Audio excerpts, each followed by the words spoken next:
स्वागत है दोस्तों आप सबको आप अपना YouTube चैनल समय स्टडी पर में। दोस्तों आज की क्लास में मैं फिर से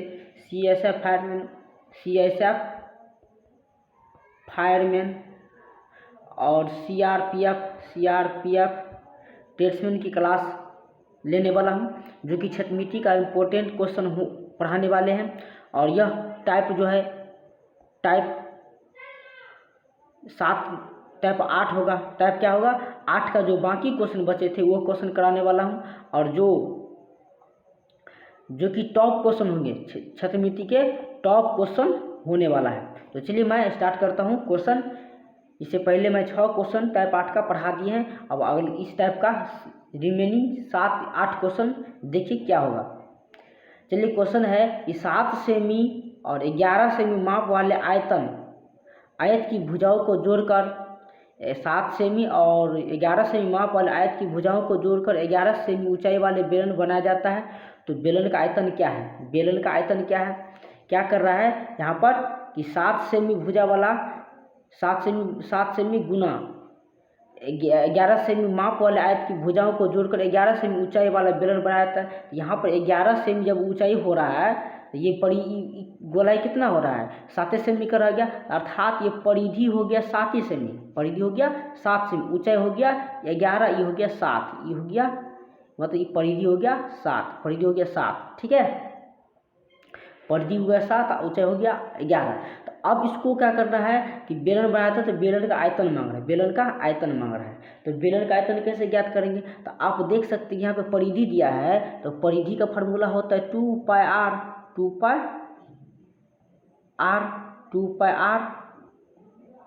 आर निकालना है, तो आर निकालने के लिए बराबर परिधि करना होगा। तो यहाँ से जो आर निकालेंगे तो 7 गुना 7 बटा 2 गुना 22, ये हो गया आर बराबर।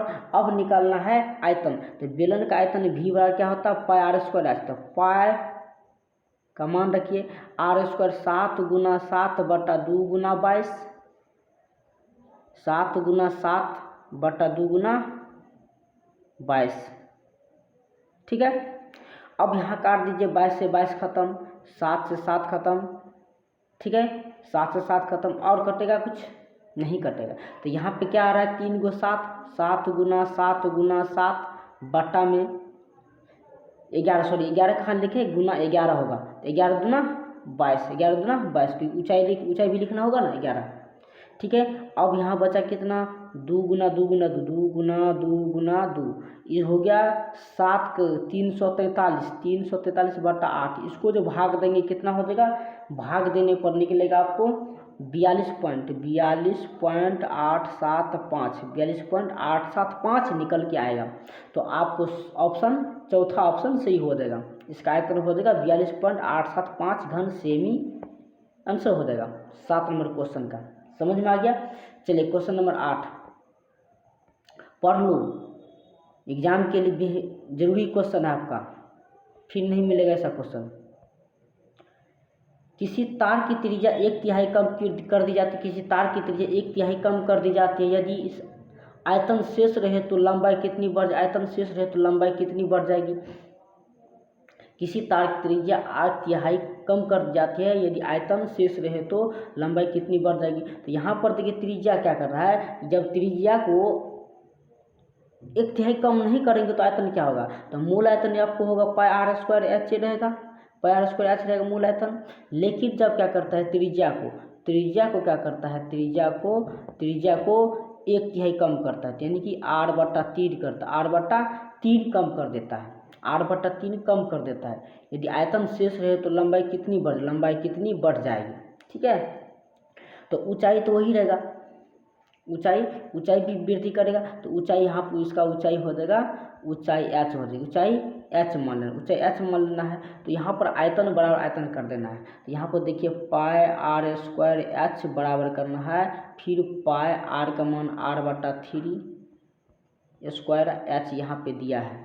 ठीक है, यहाँ से पाई से पाई खत्म, आर स्क्वायर से आर स्क्वायर खत्म। ठीक है, तो यहाँ पे आर स्क्वायर एच बराबर r स्क्वायर बटा 9h आर स्क्वायर 9h हो गया। तो यहाँ से आर स्क्वायर खत्म, h बराबर 9h, h बराबर 9h। ऊंचाई में वृद्धि कितनी हो गई 9h, यानी कि है ना 9 गुना हो गया, है ना। ऊंचाई में 9 गुना की वृद्धि होगी। ऊंचाई में कितना गुना वृद्धि हो गई 9 गुना की वृद्धि हो गई। आ रहा समझ में, ऊंचाई में 9 गुना की वृद्धि हो गई। क्वेश्चन नंबर 8 का चौथा राइट आंसर हो गया। समझ में आ गया। तो आप लोग क्लास को शेयर कर दीजिए। यदि चैनल पे नहीं है तो चैनल को सब्सक्राइब कर लीजिए, ताकि हम लोग जो क्लास लेते हैं सनाया स्टडी पॉइंट पर, मैथ की क्लास रोज लिया जाता है इस चैनल पर। तो आप लोग बीएसएफ ट्रेड्समैन हो या सीएसएफ फायरमैन हो, सीआरपीएफ ट्रेड्समैन हो की तैयारी अच्छा से अच्छा कर सकें और बेहतर से बेहतर स्कोर ले सकें। तो चलिए अगला क्वेश्चन देखते हैं। अगला क्वेश्चन क्या है? अगला क्वेश्चन नंबर 9 क्या है? क्वेश्चन नंबर 9 बहुत ही सुंदर क्वेश्चन है, अच्छा क्वेश्चन है। लोहे की एक शीट से 5 मीटर व्यास और 10 मीटर लंबाई वाली एक समवृत्ताकार बेलन सुरंग बनाई जानी है। इसके लिए आवश्यक लोहे की शीट का क्षेत्रफल कितना होगा? आवश्यक लोहे की शीट का क्षेत्रफल कितना होगा? 5 मीटर व्यास और 10 मीटर लंबाई वाली एक समवृत्ताकार बेलनाकार सुरंग बनाई जानी है। तो इसके लिए आवश्यक लोहे शीट का क्षेत्रफल कितना होगा? तो शीट का क्षेत्रफल मांग रहा है ना, तो लोहे का शीट का यानी कि बेलनाकार है, तो बेलनाकार है तो लोहे का कितना होगा? इसका शीट का क्षेत्रफल का फॉर्मूला होता है S बराबर 2πr/h। तो S बराबर 2πr, तो 2 गुना सही पाई, यहाँ पे देखिए ऑप्शन में शो कर रहा था, पाई का मान नहीं रखना है, ठीक है, पाई का मान नहीं लिखना है। तो 2 गुना पाई गुना आर कितना 5/2, 10, इससे ई कट गया, 10 से ई कट गया, सॉरी 2 से 2 कट गया, 10 पंचे 50, 10 पंचे 50 पाई वर्ग मीटर, है ना, मीटर स्क्वायर हो गया, metre square 50 pi metre square. Option number दूसरा सही आंसर हो गया। ऑप्शन नंबर दूसरा सही आंसर हो गया। आ रहा समझ में? बिल्कुल आ रहा होगा समझ में। आप क्लास को शेयर नहीं कर रहे हैं, फटाफट चलिए क्वेश्चन नंबर 10। क्वेश्चन नंबर 10 क्या कर रहा है? एक बेलन जिसके आधार की त्रिज्या 14 सेंटीमीटर है तथा ऊंचाई 10 सेंटीमीटर है, वक्र पृष्ठ क्षेत्रफल कितना होगा वर्ग सेमी में? वक्र पृष्ठ क्षेत्रफल कितना होगा वर्ग सेमी में? तो वक्र पृष्ठ क्या होता है बेलन का? तो बेलन का वक्र पृष्ठ होता है 2πr/h, 2πr/h, 2πr/h, है ना। 2 गुना 22/7 गुना आर कितना है 14 गुना 10, 14 गुना 10, 7 गुना 14, तो 22 चौका 88, 810 सेंटीमीटर स्क्वायर, 810 सेंटीमीटर स्क्वायर हो गया। ऑप्शन नंबर 880 कितना हो गया 880। ऑप्शन नंबर दूसरा सही आंसर हो जाएगा, है ना, दूसरा ऑप्शन सही आंसर हो जाएगा, है ना, दूसरा ऑप्शन सही आंसर हो जाएगा। आ रहा समझ में? चलिए next question, question number 10 sorry question number 11 क्या है? क्वेश्चन नंबर 11 क्या कर रहा है देखिए सर फटाफट। एक बेलन जिसके आधार की त्रिज्या 7 सेमी है तथा ऊंचाई 15 सेमी है का कुल पृष्ठ क्षेत्रफल क्या होगा? कुल पृष्ठ क्षेत्रफल क्या होगा? ठीक है, तो कुल पृष्ठ क्षेत्रफल क्या होगा? तो देख सकते हैं बेलन के आधार की त्रिज्या 7 सेंटीमीटर, ऊंचाई इतना है, तो कुल पृष्ठ क्षेत्रफल क्या होता है? तो कुल पृष्ठ क्षेत्रफल तो फार्मूला का S बराबर होता है 2πr into are plus H होता है। तो 2 गुना 22/7 लिखना है।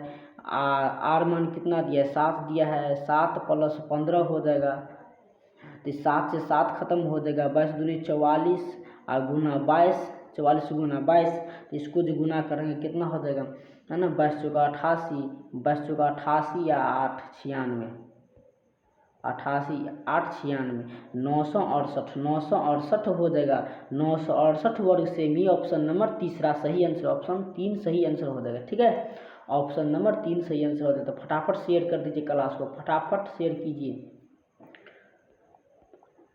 Question number 12, question number 12, 3 metre लंबाई 4 मीटर चौड़ाई था 5 मीटर ऊंचाई वाले कमरे में रखी जा सकने वाली सबसे लंबे छड़ की लंबाई क्या होगा?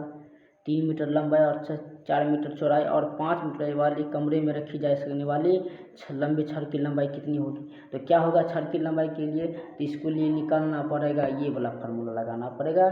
क्या लगाना पड़ेगा? छड़ की लंबाई निकालने के लिए ये लगाना पड़ेगा भुजा के स्क्वायर प्लस भुजा का स्क्वायर प्लस भुजा का स्क्वायर निकाल के वर्गमूल निकालना होगा। तो 3, 9, 16 और 25 इसका वर्गमूल निकाल लेना है, ठीक है। वर्गमूल निकालने के लिए क्या होगा, तो ये होगा 50, क्या होगा 50 का वर्गमूल 5√2, 5√2 हो जाएगा, 5√2 हो जाएगा, 50 का वर्गमूल क्या हो जाएगा 5√2 आंसर हो जाएगा। ऑप्शन नंबर दूसरा सही आंसर हो जाएगा। ठीक है, ऑप्शन नंबर दूसरा सही आंसर हो जाएगा। तो आप लोग क्लास को नहीं शेयर कर रहे, फटाफट शेयर कीजिए दोस्तों के पास।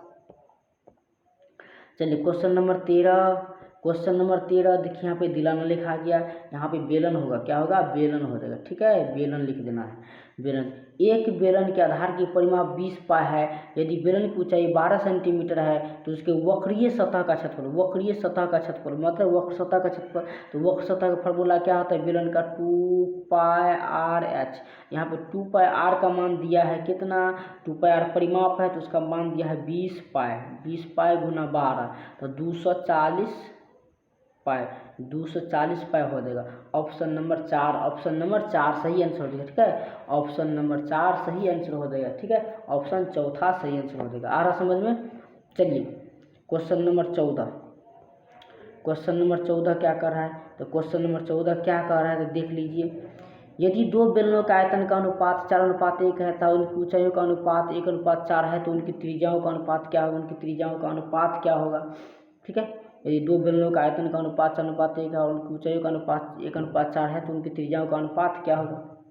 तो देखिए क्या होगा, इनकी त्रिज्याओं का अनुपात, दो बेलन के आयतन का अनुपात है तो यहाँ पे लिख सकते हैं πr²h, इसको πr²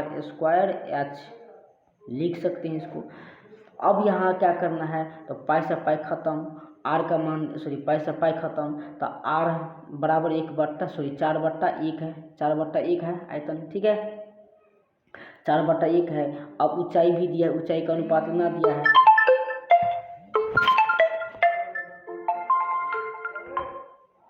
ऊंचाई का अनुपात कितना होगा, ऊंचाई का अनुपात हो जाएगा r/r, r/r हो जाएगा तो कितना हो जाएगा,